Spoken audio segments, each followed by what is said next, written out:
este taller voy a partir explicando por qué lleva ese nombre. Ya lo adelantó Jimena un poco. Todo lo que yo voy a decir aquí tiene fundamentalmente una base muy general en el llamado constructivismo radical, pero muy particular y específica en el doctor Humberto Maturana, con quien me formé, y, y que es finalmente lo que yo enseño, que es mi expertise, mi tesis doctoral, mi tesis de magíster son en estos temas, y eso es lo que yo enseño. Desde la perspectiva, por supuesto, de una profesora de educación diferencial y que trabaja formando ingenieros. También trabajo formando profesores. Entonces, dicho eso, vamos a explicar por qué biología del conocer y del amar. Especialmente hay que hacerlo ahora porque Maturana ya no está, hace muy poquito que nos dejó, y una vez que los autores originales ya no están, lo que suceda con sus aportes va a depender mucho de los que sigan recreando su pensamiento. Y por lo tanto se van a encontrar con visiones quizás un poquito distintas, pero hay a la base siempre la biología, el conocer y el amar. Dicho eso, partamos y quiero invitarlas a fijarse en estos escritos que yo encontré muy antiguos, que son muy decidores, ¿no? La mujer debe adorar al hombre como un dios, cada mañana debe arrodillarse 9 veces consecutivas a los pies del marido y con los brazos cruzados preguntarle, Señor, ¿qué deseas que haga? Zaratustra, siglo VII a.C., filósofo persa. Vamos a partir desde ahí, ¿ya? Podríamos partir desde la mal llamada prehistoria, ¿no? del ser humano. La naturaleza solo hace mujeres cuando no puede hacer hombres. La mujer es, por tanto, un hombre inferior. ¿Quién dijo esto? Aristóteles. Miren, con todo lo que nosotros estudiamos Aristóteles, lamento decirle a Aristóteles que él, por supuesto, dado la época en que él vivió, no tenía cómo hacer investigaciones científicas como se pueden hacer ahora, pero si uno habla con los especialistas en biología, hay una expresión que ellos usan en términos del sexo, el género es otro tema, el sexo de un ser humano, y dicen que utilizan una expresión que ojalá les quede más o menos clara, que todos los embriones humanos son por defecto hembras, y que en el transcurso de esta transformación que va sucediendo en el microentorno uterino, se diferencian en hombres y mujeres, cosa que no tenía cómo saber Aristóteles si es que él quería referirse a esta cosa biológica. Era al revés de lo que él dice. El peor adorno que una mujer puede querer usar es ser sabia. ¿Quién decía esto? Lutero. Curioso porque Lutero fue el que reformó la iglesia, ¿cierto? Sacó esta cosa mariana, el catolicismo, los santos y entre otras cosas el celibato y de los sacerdotes, bueno, etc. Pero bueno, pertenece también a su época, siglo XV. Los niños, los idiotas, los lunáticos y las mujeres no pueden y no tienen capacidad para efectuar negocios. Debo reconocer que yo soy la única no ingeniero en mi casa, no científica, digamos, y puedo decir de que eso no es así. Además trabajo hace casi 20 años con ingenieras y por Dios que administran bien, mucho mejor que yo, que soy una profesora, pero yo podría hacerlo también si quisiera. Bueno, rey de Inglaterra, Enrique VII, en el siglo XVI. Bueno, esta, que es bien dramática, hasta el día de hoy opera. Aunque la conducta del marido sea censurable, aunque éste se dé a otros amores, la mujer virtuosa debe referenciarlo como a un dios. Durante la infancia, una mujer debe depender de su padre, al casarse de su marido, si éste muere de sus hijos, y si no los tuviera, de su soberano. Una mujer nunca debe gobernarse a sí misma.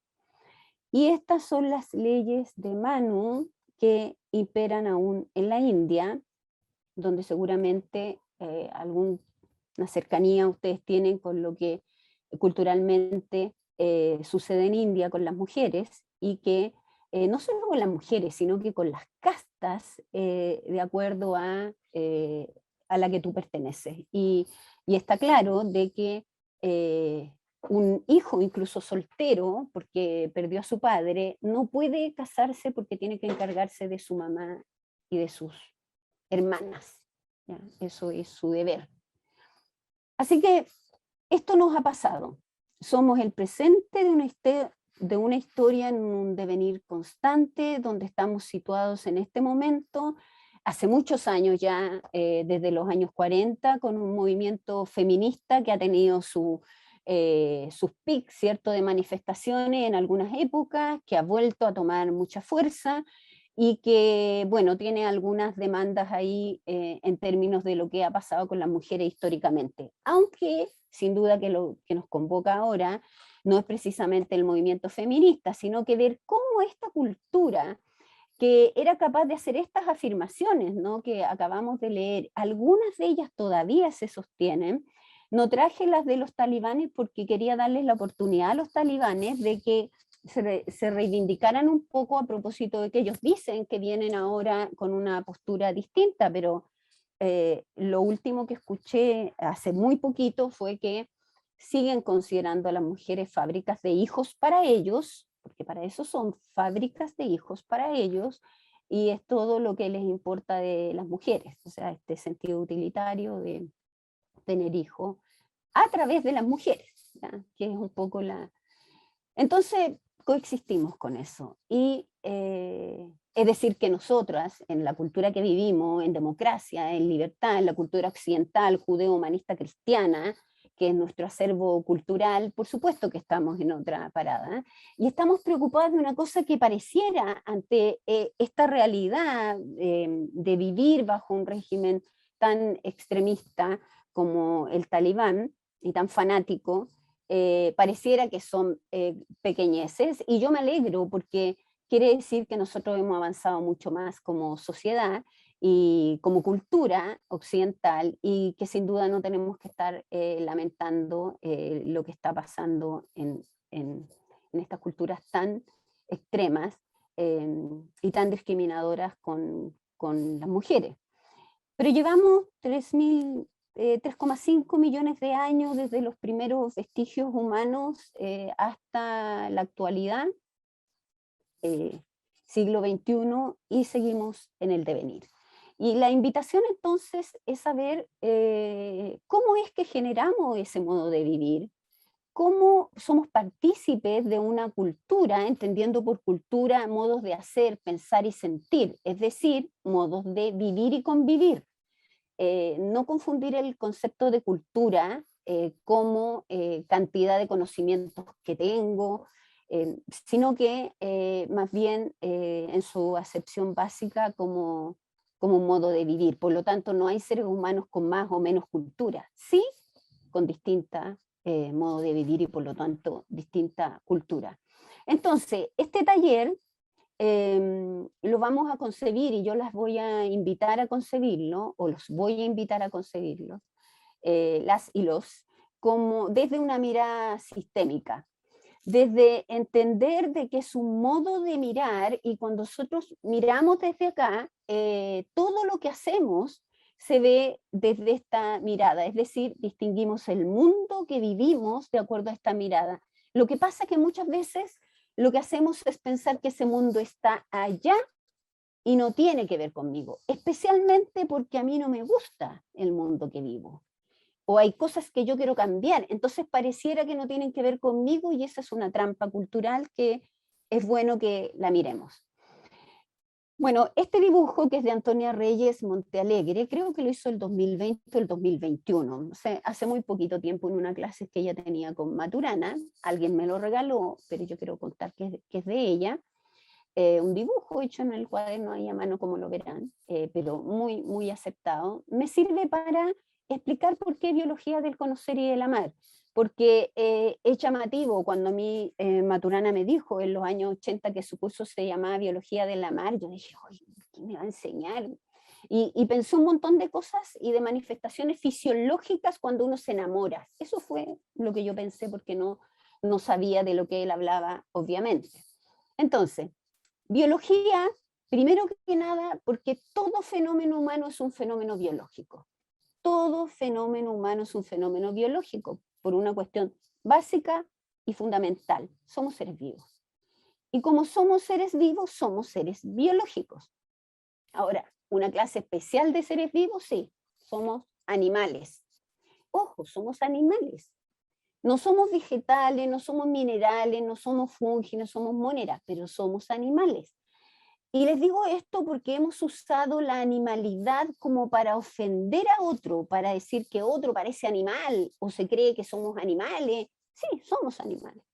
Lo que pasa es que somos una clase especial de animales, somos seres humanos, somos sapiens sapiens, que es nuestro linaje, y tenemos una condición biológica como animales, Homo sapiens sapiens, pero también una condición racional, emocional, que nos diferencia del resto de los animales. Pero somos animales.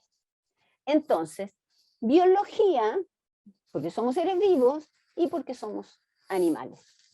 Después, ¿por qué del conocer?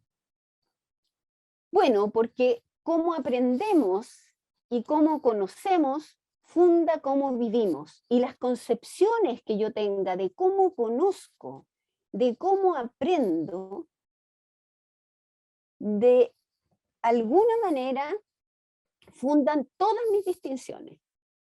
Esto que pareciera que es trivial, no es trivial en la docencia y por eso a los profesores nos preocupa y por eso en ingeniería industrial le damos importancia a estas reflexiones, porque lo que pareciera obvio, como que somos seres vivos, obvio. Bueno, sí, dependiendo de lo que conozca y aprendo, por supuesto, es también lo que hago, pero lo obvio es muy cegador, porque como es obvio no lo miro, no lo explicito.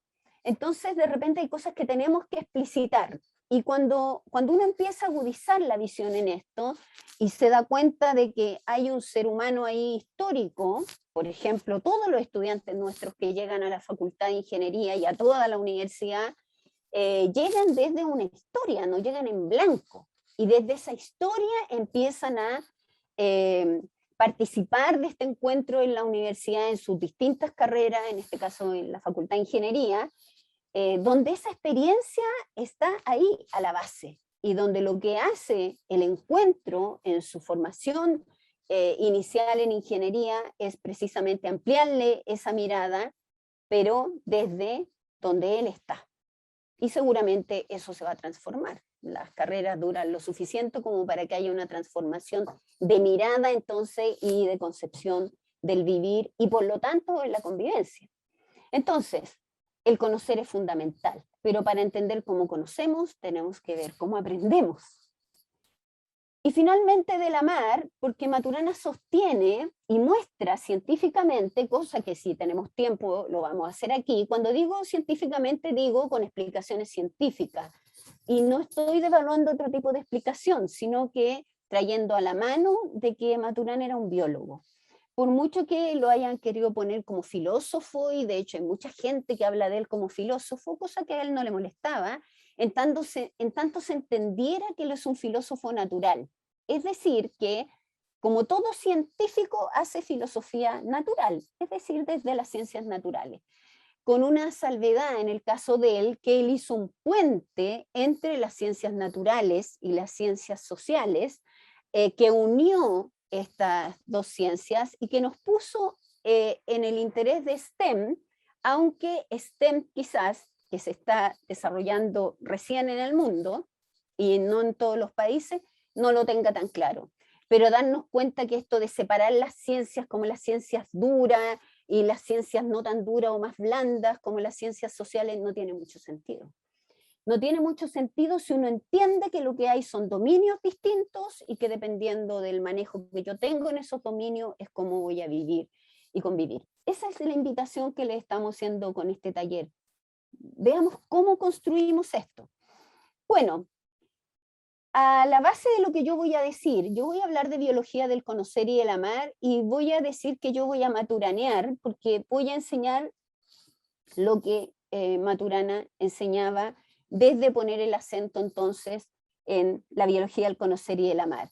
Pero también se van a encontrar, sobre todo las estudiosas o las académicas ya universitarias, con otras miradas que tienen este mismo fundamento, como la mirada de la biología del conocer y la neurociencia, que es el laboratorio Rayo, un laboratorio que inauguró Maturana en los años 60, donde todavía hay exalumnos de él y gente que sigue desarrollando las ideas de Maturana con mucha más exigencia en este minuto, porque eh, ellos son los herederos legítimos de los aportes científicos de Maturana a la humanidad, por lo tanto, ahí están y siguen en su laboratorio trabajando. Pero ellos a eso le llaman biología del conocer y neurociencia, pero no le llaman biología del amar porque tienen un tema ahí con las emociones. Esos científicos no es que no recojan el ser emocional humano, todo lo contrario, y lo explican científicamente de una manera maravillosa. Pero con el concepto del amar ahí todavía hay un tema con el que topan. También Maturana pasó sus últimos 20 años hablando de biología cultural en su escuela matrística, Instituto Matrístico al principio, Escuela Matrística de Santiago actualmente, con su socia Jimena Dávila, con la cual trabajé en el inicio de esa escuela, pero en realidad muy poco, casi nada. Pero que ellos siguieron trabajando durante 20 años y con el foco en lo que era la cultura y la biología, entonces ellos pusieron su foco en la biología cultural, pero a la base que está la biología del conocer y del amar. Les digo esto porque van a encontrar estas tres miradas y hasta hace muy poco había ahí quizás cierta disputa porque quién estaba efectivamente haciendo o no haciendo lo que Maturana decía. Por ejemplo, en el laboratorio de biología al conocer también se habla mucho de los aportes de Varela, por supuesto, si Varela también se formó con Maturana, terminó siendo par de Maturana y terminó siendo un científico importante como Maturana también. Así que, bueno, solamente como una información para que sepan que se van a encontrar con estos tres aspectos, con ciertos énfasis, pero a la base siempre está lo que Maturana fue mirando a través de sus experiencias científicas y que fue extrapolando al convivir humano. Bueno, aprendizaje entonces. Los seres humanos somos observadores haciendo distinciones y por eso este ojito acá, porque todo lo que se diga, todo lo dicho es dicho por un observador en el lenguaje. Alguien lo dice desde cierta mirada que tiene que ver con su formación, con su expertise, incluso con sus gustos, sus intereses, lo que le parece en ese minuto, lo que distingue, en el fondo lo que distingue. El aprendizaje para el ser humano es todo. No nacemos ni amando ni odiando a nadie en particular, no nacemos de izquierda o de derecha, no nacemos del Everton, del Colo o de la Católica. No nacemos con ninguna preferencia ni gusto en particular. Todo lo aprendemos, todo lo aprendemos. Y lo aprendemos como en convivencia con los demás, en un proceso de aprendizaje en redes de conversaciones, de emociones y lenguaje, donde esta aula universitaria es una red de conversaciones, o este papá con su hija aquí dibujando es una red de conversaciones, donde Chile es una red de conversaciones y donde cada familia a la que ustedes pertenecen es una red de conversaciones. Es decir, una red de emociones, de las cuales vamos a hablar, y de lenguaje, que son haceres humanos, no solo hablar, escribir, sino que tiene que ver más bien con todos los haceres humanos, que se van entrelazando desde que nacemos de tal manera que aprendemos a lenguajear sin darnos cuenta. Y que esto no lo digo yo, esto lo han dicho muchos autores, ¿no?, en educación, que si el aprender una temática fuera tan natural como aprendemos a hablar, por ejemplo, aprendemos el idioma, la lengua materna o aprendemos otros idiomas, no tendríamos quizás problemas con los niños en aprender las temáticas que queremos en la sala de clases. Pero ahí hay que ver una cosa de recursividad, sistematicidad, progresión de aprendizaje y probablemente de la cultura, los modos de vivir en que estos procesos se dan y que son distintos, obviamente, de un país a otro, pero más que eso, de una universidad a otra y también de una familia a otra. No infinitamente distinto, pero distinto. Por lo tanto, estas distinciones del observador en el lenguaje, que somos cualquiera de nosotros, tienen que ver con lo que aprendemos, con lo que conocemos y con la experiencia. La experiencia es lo que yo vivo, lo que distingo que a mí me pasa. Si ustedes le preguntaban a Maturana dónde estaba puesto su acento, porque algunos decían que él era un epistemólogo, porque él tenía una teoría acerca del conocimiento, y vamos a hablar del conocer de acuerdo a su mirada, por supuesto. También sobre el aprendizaje. Para él el aprendizaje es transformación. Cada vez que aprendo algo me transformo. Sí, cada vez que aprendo algo me transformo. Eso pasa. Y eso lo explica la neurociencia claramente en este minuto, pero eso Maturana lo viene diciendo desde los años 60. De manera que él se adelantó incluso a esos hallazgos a propósito de sus propias experiencias de laboratorio, sin duda. Entonces, si uno le hubiese preguntado a él cuál era su centro, como decían que era un preocupado del conocimiento, lo llamaban epistemólogo y lo clasificaban en distintas partes. Nunca le gustó ninguna clasificación, pero finalmente decía, bueno, ya, si igual me van a poner ahí, será, pero yo no creo. Ni siquiera él se considera un sistémico, porque también dicen que es sistémico, y claro, si uno mira lo que él dice, la mirada sistémica está ahí, pero tampoco le gustaba esa clasificación porque pareciera que lo único interesante y lo único que aporta es la mirada sistémica, nuestro sello formativo en ingeniería industrial. Pero, sin embargo, también es interesante, fundamental y a veces muy importante la mirada local. No solo la mirada sistémica, aunque sin duda no podemos dejar de hacer la mirada sistémica. Entonces, él decía, lo que efectivamente me preocupa es la experiencia.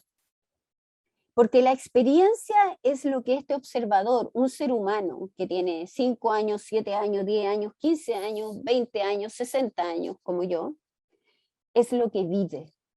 Y yo no le puedo discutir al otro lo que vive, le puedo discutir la explicación de la experiencia, porque no lo que vive, porque de acuerdo a esa experiencia que él vaya viviendo, va a hacer distinciones. Si la experiencia que ustedes tienen con este taller es que es una lata, que es aburrido, que se están repitiendo o que es entretenido, que en realidad es algo nuevo, etcétera, cualquiera sea la experiencia que usted viva, que tiene que ver con usted, no conmigo, pero sin duda yo voy a tratar de encantarle y de seducirlo con el taller para que siga participando, va a ser distinto el venir o no al próximo encuentro. Indudablemente que sí, pues. Y por mucho que converse con una amiga suya y su amiga haya quedado encantada y le haya parecido entretenido, si no fue lo que usted vivió, la explicación de su amiga no le sirve para entusiasmarse. Pero sí, si suelta la certidumbre de pensar que esto no sirve o que es una lata, estoy hablando de este taller, pero podría ser una asignatura, una materia, algo que en lo que le toca trabajar, al menos si suelta la certidumbre para escuchar lo que el otro distingue, le podría servir para ampliar la mirada y decir, pero yo no me había dado cuenta de eso. Una cosa que nos cuesta mucho, especialmente en la actualidad, ¿no? El pensar que el otro está viendo algo que yo no veo y quizás yo estoy siendo ciego y esto que el otro me va a mostrar es una distinción que yo no he hecho. Por lo tanto, la experiencia es fundamental porque dependiendo de la experiencia es cómo vivo. Es decir, las distinciones que yo hago. Y eso, en términos de lo que nos preocupa en WSTEM, es fundamental. Esto abarca todas las dimensiones del vivir, pero pensemos en las vocaciones, en el interés, las conversaciones que yo tenía especialmente con Patricia a propósito de la estudiante estudiando no ingeniería, porque mi experiencia como profesora jamás fue discriminatoria. En educación la mayoría somos mujeres, la verdad es que son menos los hombres, perdón, cuando yo estudié, ahora no tengo tan claro esa cantidad, no en la PUCB, sí en la UMCE donde hago clase, y sin duda el 90% de las mujeres, o sea, de los estudiantes que llegan en educación especial donde yo hago clase, son mujeres, 2, 3 hombres por curso, incluso de 40, 50. Entonces, yo no había vivido esto de sentir que las mujeres quizás en algún ámbito estaban siendo no necesariamente postergadas, pero no potenciadas, a un ámbito en el que podían participar tranquilamente. Claro, pero esto iba mucho más allá. No iba cuando ya entran a la universidad, sino que se produce el no entrar mucho antes. En la casa, en la cultura que la rodea, en la familia, bueno, etcétera. Con excepciones, por supuesto, pero culturalmente, cómo estamos potenciando o no. Y también, de acuerdo a las investigaciones que han hecho Patricia y Jimena, ¿cierto? En ingeniería, cuáles son las posturas que toman las estudiantes una vez que entran a estudiar ingeniería. Ya están acá. Y ahí surge esto tan bello, ¿no? De decir, bueno, quizás habría que acompañarlas. Las que ya tenemos experiencia, las que están en curso superior, las que son exalumnas, las que son docentes, la gente que está en el mundo del trabajo, quizás tiene que acompañar a estas estudiantes para que no vivan lo que yo viví como estudiante cuando sentía que en realidad el hecho de ser mujer era como una desventaja cultural, no estoy hablando ni intelectual ni cognitiva, para seguir una carrera científica. Bello, bello, ¿por qué? Porque el acompañar, el ser de alguna manera un mentor aquí, sobre todo cuando tú eres cercano, porque los profesores siempre están, ¿no? Los docentes están para eso, pero cuando eres un cercano en edad, con menos experiencia quizá laboral, pero con experiencia en la formación, bueno, por supuesto que eso hace mucho más fácil la comunicación y dar el ánimo que a veces las estudiantes necesitan, porque ellas están haciendo distinciones de acuerdo a su experiencia, como todos nosotros. Y de repente llegas a un mundo donde encuentras un mundo educacional, ¿no? En este caso en ingeniería, donde te puedes sentir un poco sola o en desventaja, o asumiendo papeles que no tendrías por qué, pero porque te salen naturales, pues sí, así nos han criado, por lo tanto, me sale natural esto de ser, bueno, soy mujer, ¿no? O soy hombre. En este caso estamos hablando de mujeres. Entonces, la experiencia no es trivial, vamos haciendo distinciones y distinguimos de acuerdo a nuestro mundo experiencial y nuestra historia, por lo tanto eso no es trivial. Explica cómo vivimos y cómo convivimos. Entonces, ¿qué temas vamos a ver acá? Que son fundamentales, ¿no? Desde este observador haciendo distinciones, las dos dimensiones de existencia humana que van a explicar cómo vivimos, la biológica y la relacional, la biológica porque somos seres vivos, ¿cierto? Animales, como sapiens, donde como seres vivos somos sistemas autopoyéticos de autoproducción molecular, de lo cual vamos a hablar un poquito, porque eso hace que en el mundo se haya catapultado Maturana y Varela a propósito del concepto de autopoiesis que creó Maturana, no lo inventó él, pero la connotación que él le dio en términos de la distinción de un ser vivo como un sistema que se autoproduce, eso no existía en el mundo y además hubo algunos sociólogos como Luhmann lo tomaron y lo aplicaron a los sistemas sociales, de lo que vamos a hablar después. Pero somos seres vivos, es decir, estamos en constante autoproducción desde una estructura particular, lo que llamamos determinismo estructural, que en palabras sencillas es la hechura biológica, cómo estamos hechos. Yo tengo hechura humana, porque soy ser humano, y la mosca tiene estructura de mosca, y el pez tiene estructura de pez, y etcétera. Es decir, esta autopoiesis, este vivir, el estar en constante autoproducción, que es lo que me mantiene vivo, se realiza a través de una estructura que lo permite. Y en este caso, estructura humana. Y en particular, no sé si aquí hay puras mujeres en la audiencia, pero sean hombre o mujer, en este caso, en una estructura humana mujer. Eso es lo biológico. Y eso lo compartimos con todos los animales y todos los seres vivos, o sea, vegetales, animales, que tienen una estructura particular y están vivos en tanto están en autoproducción molecular. Es decir, cuando uno deja de vivir, cuando se acaba la autopoiesis, dejo de autoproducirme.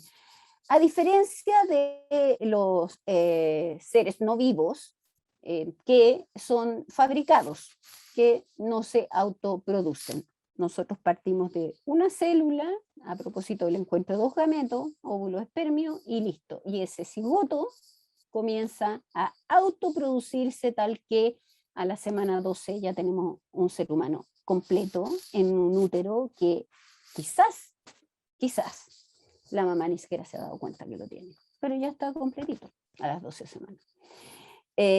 Bueno, eso con todos los animales, y en el caso de los vegetales una semilla, ¿no? Como de esta semilla, una pepa, la pepa del limón, que incluso no me la como, me molesta, si yo la cuido, ¿cierto? Y después la siembro, voy a tener un árbol completo. ¿Cómo de una pepa sucede eso? Bueno, sucede que hay ahí un ser vivo, dormido, esperando las condiciones de las circunstancias, ¿cierto?, que le permitan germinar y convertirse en un árbol. O sea, si cuidáramos las semillas, podríamos tener más que forestado todo el mundo, ¿ya? Bueno, pero necesitamos agua y otras cosas, y una mirada sistémica y espacio. Eso lo compartimos entonces con todos los animales. Claro, somos una clase especial de animales, tenemos estructura humana. Y en la dimensión relacional, somos seres emocionales que existimos en el lenguaje. Las emociones las compartimos con el resto de los animales si uno entiende que las emociones son disposiciones corporales. Vamos a hablar de emociones más adelante, con más detención. Pero de momento no quedarnos en la emoción como algo que nos pasa en alguna parte del cuerpo, no sé si cerca del corazón, o ahora la neurociencia dice que en el sistema límbico y la amígdala hipotalámica y el temor, etcétera. Todo lo que uno puede escuchar por ahí sin ser especialista en biología. Ojo, yo ni siquiera soy profesora de biología, yo no enseño biología, el conocer y el amar, y neurociencia, pero no biología. Entonces, bueno, y relacionada obviamente a la educación, no en todos los ámbitos. Entonces, la emoción como una disposición corporal. Hay emociones que yo espero que estén involucradas en este momento acá, que me ponen en una disposición corporal, que me hacen permanecer en este taller. He estado ahora aquí conversando y no digo que estoy disfrutando, ojalá, pero estoy tranquila, estoy aquí en esto, con la atención puesta acá. Pero podría haber otra emoción, porque pasó algo en mi casa, porque tengo que ir urgente, sucedió una cosa más emergente y urgente, y por lo tanto me cambia la emoción, me cambia la disposición corporal y dejo todo nuevo y se acabó para mí la participación en el taller.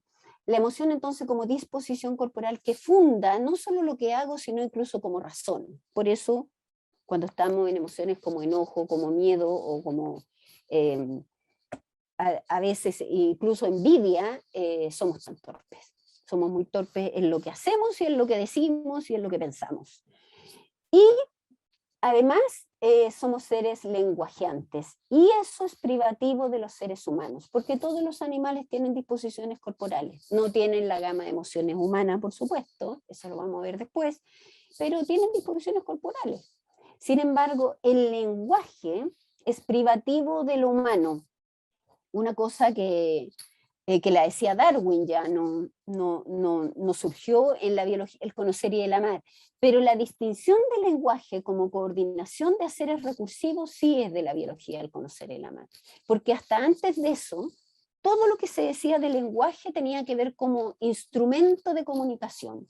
Y vamos a la comunicación, que es lo que hace Luhmann con los sistemas sociales, y que Maturana se diferencia en eso con Luhmann, a propósito de los sistemas sociales como sistemas autopoyéticos, y viene el emisor y el mensaje y el receptor. Eso es teoría de la comunicación básica, que no tiene que ver con el lenguaje que hablamos desde esta mirada, y que tiene mucho más que ver con un modo de vivir que es aprendido, todos sabemos que esto no se hereda, ¿no? Que es aprendido con quienes uno vive. Entonces, nosotros aprendemos en la dinámica relacional desde el útero, porque desde ahí nos empezamos a relacionar, ¿cierto? Desde el microentorno uterino hasta ahora, ya con la edad que ustedes tengan, nos hemos ido desarrollando en un ambiente lenguajeante que tiene que ver con el chilenear. Y uno dirá, bueno, pero hablamos español. Yo no sé si hablamos español o castellano, parece que sí, pero chileneamos, eso sí. Y tenemos nuestros modismos, y la prueba es que en este minuto yo estoy haciendo clase a profesores del tecnológico, y la mayoría son de ingeniería, del tecnológico de Costa Rica, y estamos hablando de estos temas, y ellos usan términos que yo no uso, y que no entiendo muy bien sus expresiones. Y yo digo, bueno, pero si hablamos, somos latinoamericanos, hablamos español, sí, pero ellos hablan tico y nosotros hablamos chileno. Bueno, y lo sabemos, porque con todos los migrantes que tenemos sabemos que no hablamos iguales que ellos. Tenemos diferencias igual. Pero esa solo hablar también implica haceres, modos de convivir que tienen que ver con el lenguajear, que se va a diversificar en Chile, que éramos como bien isla, ¿cierto? Siempre hemos tenido migrantes, no tenemos colonias aquí todo, pero esto de tenerlos como ahora tan cerca y tan interconectados, que van a estar en todos los espacios relacionales, desde el norte al sur, de hecho ya están, seguramente va a generar diferencias en haceres y en términos que vamos a usar que son distintos. Y eso es el lenguaje, es dinámico, ¿eh? Incluía los cambios de palabra. El español tiene mucho género para diferenciar, diferencia número y género, pero el inglés no tiene tanto. Entonces, no tienen ese problema de, no sé, nosotros niños y niñas, y tener que estar poniendo el masculino y el femenino. Bueno, yo digo, a lo mejor eso va a cambiar finalmente y vamos a utilizar una tercera palabra, no lo sé, pero es dinámico, sin duda que es dinámico. También vamos a hablar más detenidamente del lenguaje, porque no es solo hablar, no son solo las palabras, y esto de decir que el lenguaje genera realidades y que las palabras configuran mundos, no lo podemos separar de la emoción, no lo podemos separar de la emoción. Y por eso tenemos que hablar finalmente de conversaciones, porque emociones y lenguaje entrelazados generan lo que llamamos desde acá conversar en dinámicas relacionales en las organizaciones, que son redes de conversaciones, redes de emociones y lenguaje entrelazados. Entonces, emociones y lenguaje como redes de conversaciones, y finalmente esperemos llegar a lo que han sido las eras psíquicas de la humanidad como modos de vivir y por lo tanto como modos de relacionarnos en la intimidad familiar, si quieren, hasta las organizaciones que generamos y cómo las gestionamos. Por lo tanto, el distinguir cómo hemos ido pasando esa era psíquica hasta llegar al post-racionalismo o al postmodernismo y todos los nombres que se le han puesto y que nos pone en un presente que ya lo sabemos y ustedes lo manejan mucho mejor que yo, seguramente, esta interconexión, ¿cierto?, con el mundo, esta globalización que es tan distinta al modo tan aislado que tuvimos la gente de mi generación en la que crecimos. Y eso marca una diferencia en las generaciones muy grande, porque todas las generaciones tienen diferencias, pero mi generación con nuestros padres tiene mucho menos diferencias que la generación de mis hijos con nosotros. Tienen muchas más diferencias. Bueno, la tecnología, la interconexión, la globalización, sin duda que ha jugado aquí un papel importante. Bueno, entonces, vamos a partir haciendo unas pequeñas distinciones acá para ver cómo opera nuestra biología. Algunos estudiantes míos ya han hecho esto conmigo antes, para que veamos cómo hacemos distinciones y que las distinciones son legítimas, porque es lo que a mí me pasa, yo distingo esto, eso es lo que yo experiencio. Entonces la pregunta es solo que me digan qué ven y les pido, ojalá, puede que Jimena y Rafaela estén viendo el chat, porque a lo mejor ustedes escriben en el chat, pero si alguna se atreve, ojalá encienda el micrófono.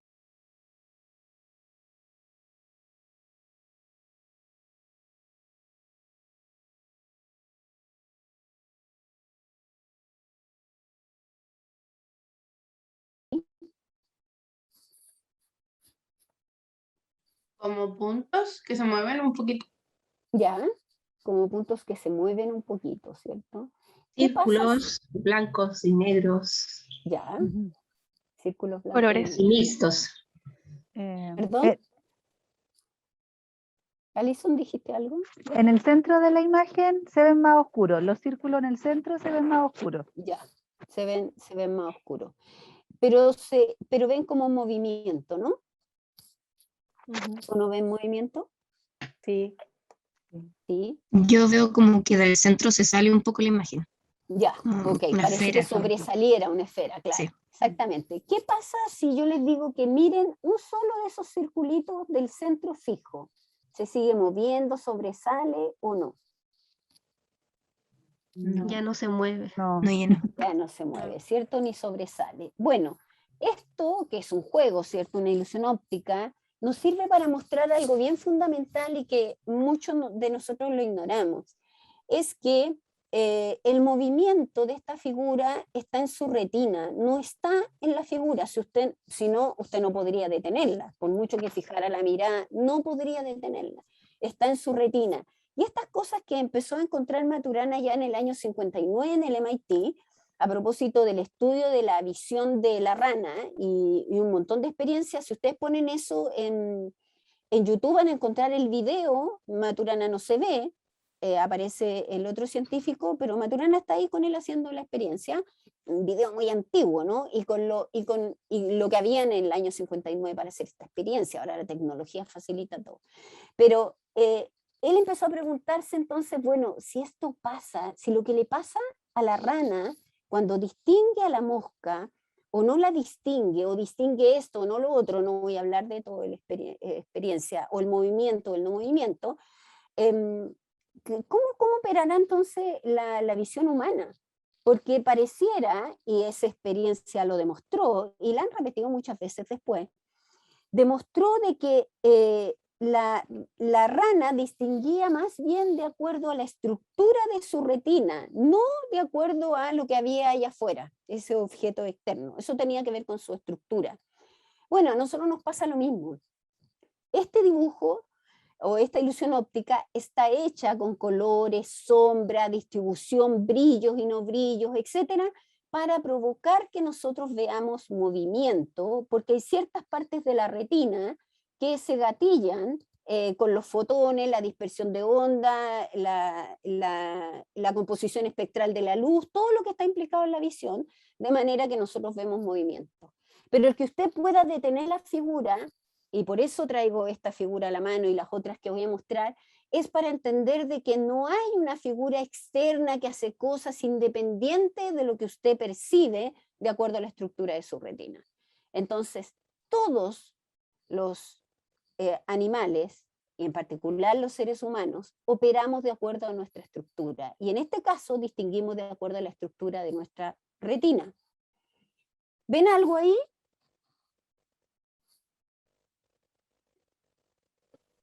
Un Azul, cuadrado negro, azul. azul. ¿Ya? Un cuadrado azul. Un cuadrado azul, ¿cierto? Y pareciera solito ahí. En un fondo negro, claro. Ya. ¿Y ahí ven algo? El mismo con 4 líneas paralelas distribuidas de forma como en 12, 3, 6, 9, ¿no? ¿Ya? ¿Sí? Sí. Como ¿Y siguiendo alguien el círculo, como haciendo un círculo? como haciendo ¿Ya? el círculo. Como la hora que ella dijo, me imaginé Claro. un reloj y vi un círculo. Y viste un círculo. Pero fue Bueno, porque ella dijo la hora. claro, porque ella dijo la hora y tú viste el círculo. Pero probablemente a más de alguna se le estaba formando en la visión este círculo, y eso tiene que ver con cómo opera el sistema nervioso y el cerebro, porque tenemos experiencias, ¿no? Experiencias de paralela, experiencias de reloj, experiencias de círculo. Hemos hecho esas distinciones en toda nuestra vida. Por lo tanto, lo que hace es gatillar a través de la retina, donde están los sensoefectores, ¿cierto?, que se conectan a través del nervio óptico, no solo a la corteza occipital visual, sino a las zonas de asociación, bueno, etcétera. Eso es una clase ya de neurociencia.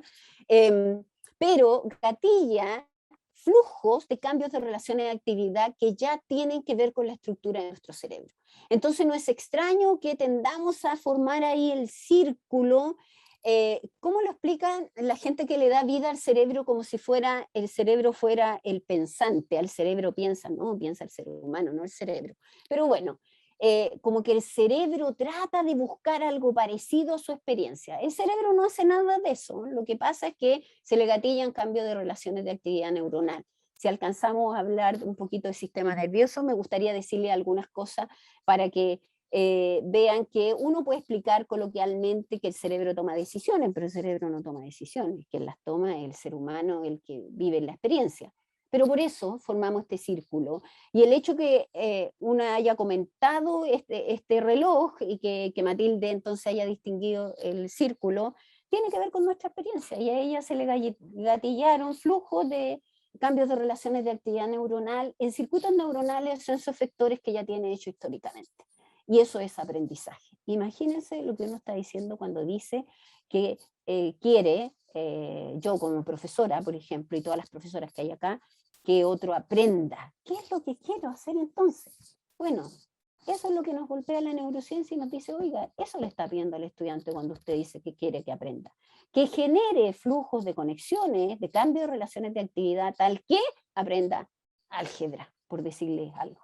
Pero ahí hay harto que conversar.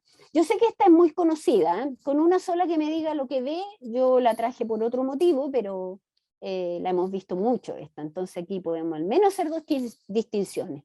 ¿Qué ven? Un Dos candelabro. caras mirándose. Ya, dos caras mirándose. O que se van a dar un beso quizás. Como un candelabro donde se Un ponen candelabro. velas. Una copa. Claro. Un jarrón. Y etcétera. Un cáliz. Y hay otros más. Bueno, hay un niño de 9 años que me dijo que ese era un niño con las manos en los bolsillos. Siempre digo que no era esta misma, era una que yo había dibujado a mano y ahora ese niño tiene 28, por lo tanto en ese tiempo usábamos transparencias. La usé harto tiempo yo, de hecho en industrial llegaba a hacer clase, ya todos usaban PowerPoint, los primeros que me hicieron PowerPoint fueron los estudiantes cuando hacía teoría de sistema con la profesora Matilde que está ahí, porque ella se los pidió, porque yo no sabía hacer PPT, no sabía, entonces yo seguía usando mis transparencias. Y yo entraba a la sala y me decían, profesora, le ponemos la máquina del tiempo, que era la máquina de transparencia, porque sí, yo creo que era la única. Y Jorge López creo que usaba también en ese tiempo. Entonces yo le hacía manito estas cosas para poder proyectarlas. Y lo que él vio fue esto. Ahora, ¿por qué vio esto? Porque él veía ciertos dibujos animados que le permitieron tener la experiencia de estas cabezas que se deforman, que eran Arnold. No sé si alguna de ustedes vio Arnold, pero él hizo esa distinción rápidamente. Me dijo, se van a dar un beso. Me dijo, hay un niño con las manos en los bolsillos. Entonces era más redondeado, no era tan así.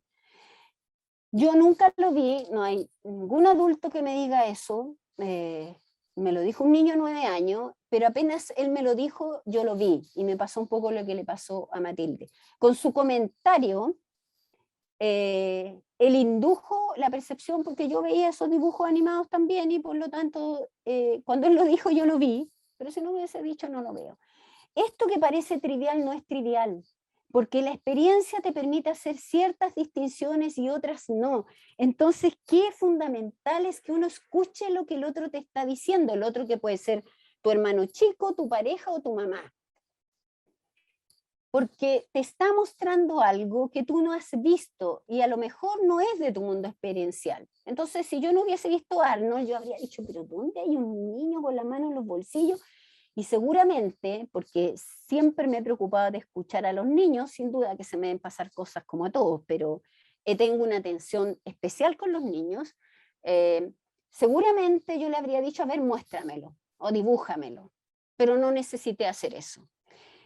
Es decir, te abre a una mirada que tú no habías hecho. Bueno, eso hace las relaciones humanas en general. Siempre y cuando nosotros estemos como los niños abiertos a mirar. Porque si yo estoy sentado en la certidumbre, amarrando esto acá, porque para mí es válido, es lo que yo vivo, es lo que a mí me convence, por último es lo que a mí me gusta, va a ser muy difícil que amplíe la mirada. Y una de las cosas que hace la universidad y la formación, en este caso en ingeniería, es precisamente abrirte la mirada a dominios en los que tú no te movías. Seguramente muchas de ustedes, por el hecho de haber estudiado ingeniería, eran buenas para la matemática, la física. Yo supongo eso generalmente así. Algunas que eran buenas para todos. Pasa con las mujeres, ¿no? Muchas mujeres son buenas como para todos, y eso tiene una explicación cultural, no biológica. Así como decir que los hombres por una cosa natural prefieren la ciencia, eso no es cierto tampoco. Eso no tiene nada de biológico, eso es absolutamente cultural. Culturalmente, en general, a las mujeres somos criadas de una manera multidimensional. Ayudamos en la casa, aprendemos una serie de cosas, bordar, tejer, bueno, si nos gusta, si nuestra mamá lo hace.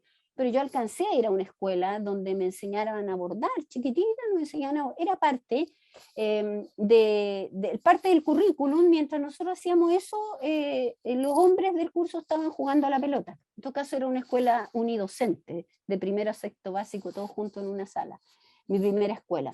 Por lo tanto, esto de que nos ponen a experienciar cosas diversas y distintas en una casa, y lo sabemos las mujeres, sobre todo las dueñas de casa, hay tanto que hacer, son tantas las cosas que no puedes sino desarrollar una mirada diversa, múltiple, hacer distinciones que otro no hace.